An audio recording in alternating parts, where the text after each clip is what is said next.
Professor Pariante, if I could move over to the issue of medication. We've seen the use of antidepressant drugs increase rapidly over the last decade or so.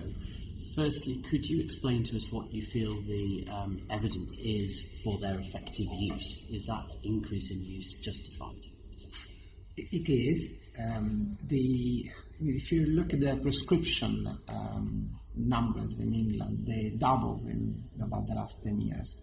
But as Professor Appleby said, we still have 2/3 of all people who are depressed in the community that don't receive treatment.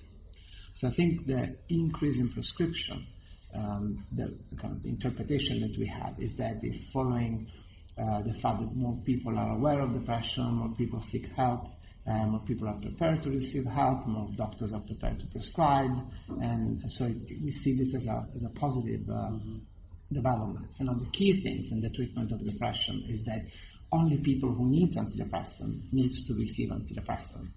And I think this is probably what happened in the majority of the clinical situation. The NICE guidelines and other guidelines are very clear that antidepressants should be prescribed only to individuals that suffer from what we define as moderate to severe depression. So a level of severity which has not only a clinical component but a functional component. When life and an individual and the family and the immediate environment really suffers from the work and the environment. So these are the people that need the antidepressant treatment, and hopefully more and more of these people are taking them. Okay, but some of the representations made to us relate to the adverse drug reactions that can occur with these and other drugs, such as, ironically, increased suicidal ideation. What is the evidence behind that in terms of the severity of risk?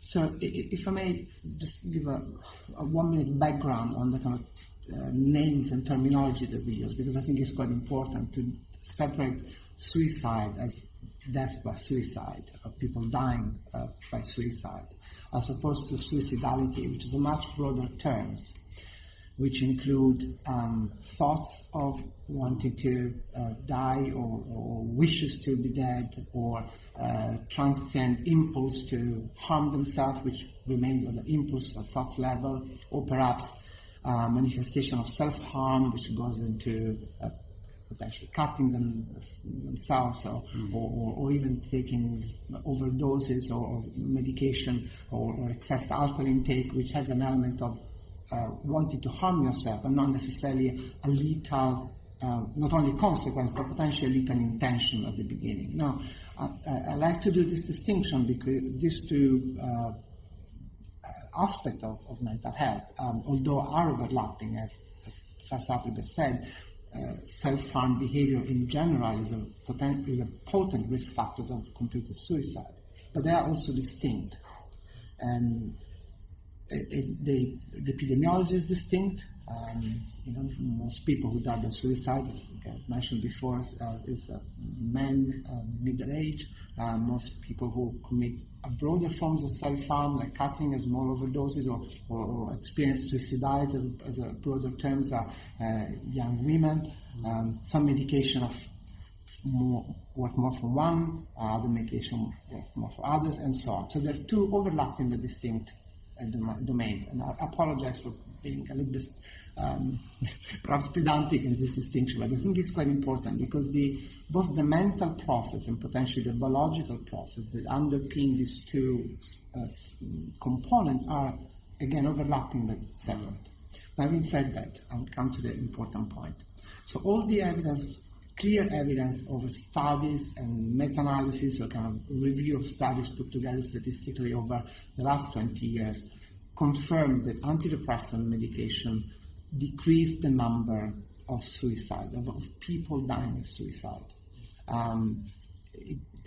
It does within clinical study settings, the ecological studies showing that, and I know these are less easy to interpret, but usually an increase in the prescription of antidepressant is mirrored by a reduction in suicide, and more worryingly, as it's been shown in the last few years, a decrease in the prescription of antidepressant, as it has been shown over the last few years, especially in children and adolescents, following the concerns that you're mentioning, is actually mirrored by an increase in the suicide rate. So both the direct head-to-head clinical evidence and the historical, epidemiological, ecological evidence points to the fact that antidepressants are beneficial in reducing the suicide, the death by suicide rates. There's no doubt about it. And it comes as a consequence of the antidepressant effect, if you like, exactly what they do. So the antidepressant drug, among the other effects that they have, they work on the core of hopelessness and helplessness, which ultimately is what drives the dramatic choice for someone to take their own life.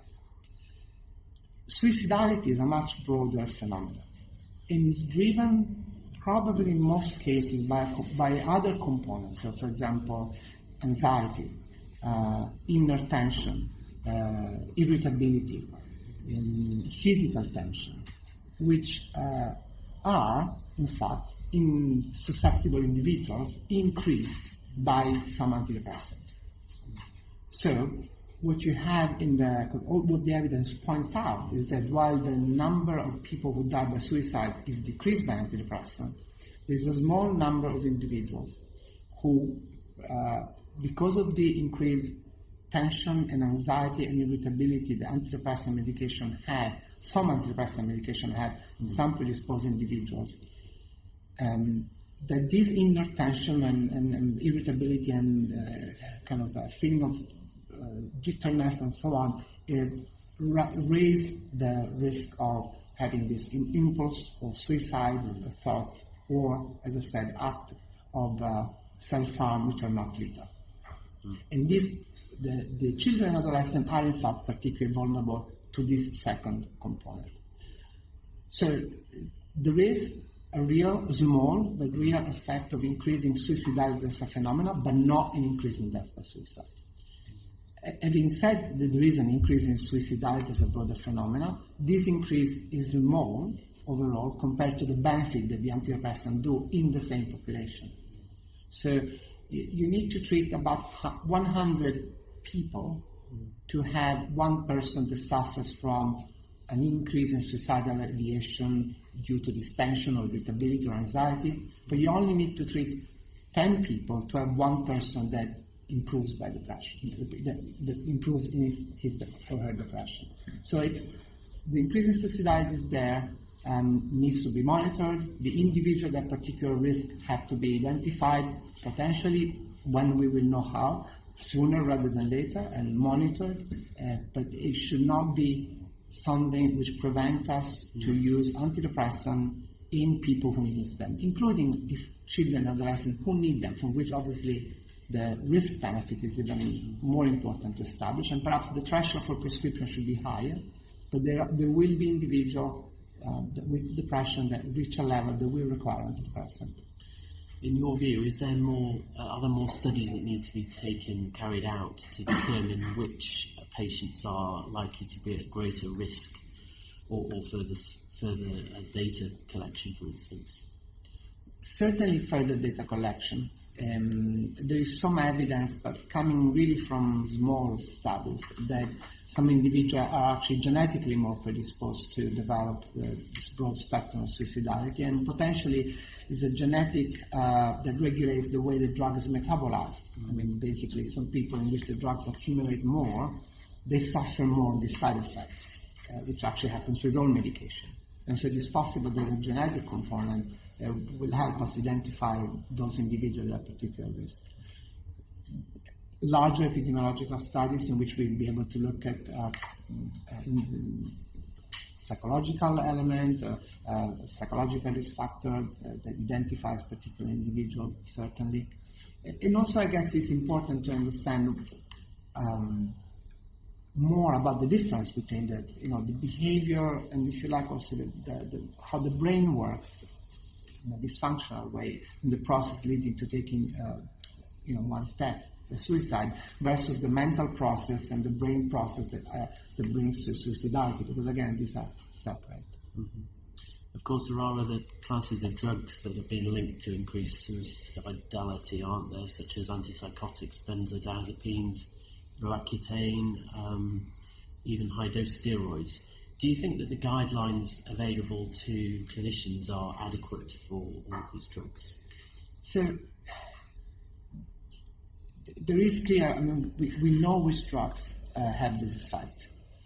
And the guidelines are clear. The problem is that these events are very rare, and even rarer considering that there are medications which are not offered for mental health treatment, obviously in a general population where perhaps there's simply not the same level of awareness in the environment or of vigilance. But they are also very, very rare. So you potentially have to monitor thousands and thousands of people to prevent an event like this.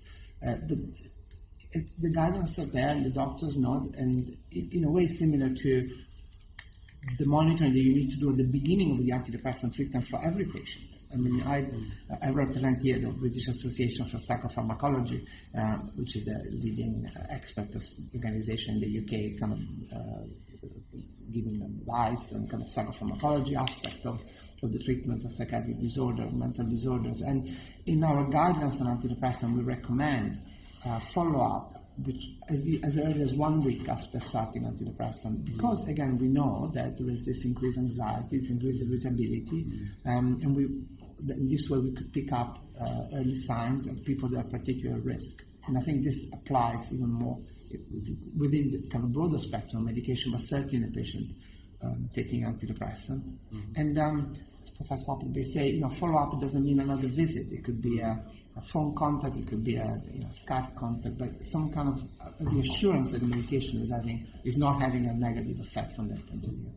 So you'd argue the guidelines are there, but are health professionals aware of them, and are they following them? I don't have any. Unfortunately, this is not my area of expertise in terms of measuring this directly. I mean, perhaps Professor Appleby, who is much more epidemiologically based, can comment on this. I can only talk about my personal experience and experience of knowing the colleagues and see what colleagues and people that I know do. And primary care and secondary care, everybody's doing the hard work and try to do it. And the final follow-up to that really would be from the patient's perspective. Do you think there's enough patient information? Should there even be written consent, for instance? I mean, we don't want to obviously put off those who will benefit from antidepressants from taking them. So there's a difficult balance there, isn't there, to strike? It is a difficult balance because, as I said, we're talking about some side effect in a minority of people that always are outweighed by the benefit in someone that has moderate to severe depression. So I think for the patient, the most important message is that sometimes having a period of sadness, it doesn't mean to be depressed, and not everybody who's going through a personal crisis or the difficult moment in their life needs an antidepressant, and the prescription should mirror the severity. And if that should be matched obviously by the clinician and the other mental health professionals offering the antidepressant to those who need them. And at that point, I think the trust should be there to kind of reassure the patient that that's the right decision. Within, obviously, the framework of explaining the symptoms, reassure them that this may happen, but it's not going to have, explaining what it is and reassure them. Thank you. Thank you.